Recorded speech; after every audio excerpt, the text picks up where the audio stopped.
అప్పుడు నేనేం కోరినా కాదనకుండా నా కోరిక తీర్చాలి, నన్ను సంతోషింపచేయాలి, మాట తప్పకూడదు మహిపాలకులు అని అడిగింది.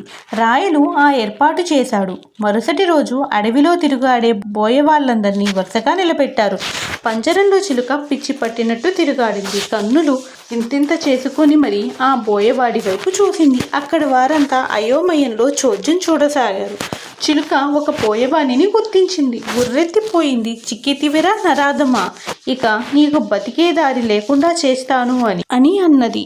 చేత విల్లంబులను పట్టుకుని పిడికెడు మాంసపు ముద్దగా లేని మా వంటి అల్ప శాకాహార పక్షులను వధించినందుకు తగిన శిక్ష నీకై కాచుకుని ఉంది. అదే మరణదండన అని కసిగా తర్కించుకుంది.